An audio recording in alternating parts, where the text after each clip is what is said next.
राधे राधे, जय श्री राम। ऐतिहासिक संदर्भ जो लेके चलते हैं हम, हिंदी भाषा का वैश्विक स्तर पर प्रचार प्रसार हो, इसलिए हम विश्व हिंदी दिवस मनाते हैं। जय श्री राम। हर हर मैम, मैं आपसे आगे जानना चाहूँगी कि हिंदी के इतिहास के बारे में हमें कुछ बताइए। हिंदी शब्द की उत्पत्ति, जैसा कि माना जाता है कि हिंदी शब्द जो है फारसी शब्द हिंद से लिया गया है। हिंद शब्द का अर्थ है सिंधु नदी की भूमि। 11वीं शताब्दी की शुरुआत में सिंधु नदी के किनारे बोली जाने वाली भाषा को हिंदी नाम दिया गया था। और जैसा कि हमारे कवि लेखक कहते हैं कि हिंदी भारतीय संस्कृति की आत्मा है। तो हिंदी शब्द की उत्पत्ति संस्कृत के सिंधु शब्द से हुई।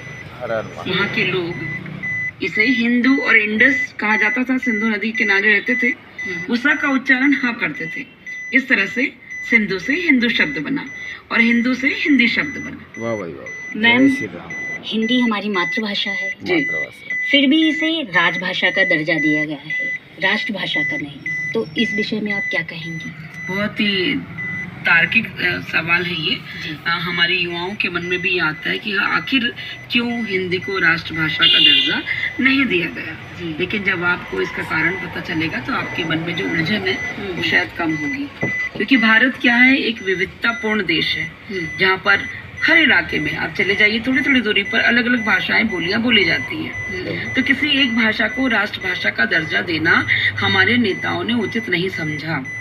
और संविधान जब बन रहा था तब भी बहस छिड़ी थी कि क्यों हिंदी को राष्ट्रभाषा का दर्जा नहीं दिया गया। क्योंकि हमारे इलाके में, हर प्रदेश में जो भाषाएं बोली जाती है वो उनकी मातृभाषा कहलाती है। तो हर भाषा का एक सम्मान हो, सभी को आदर मिले।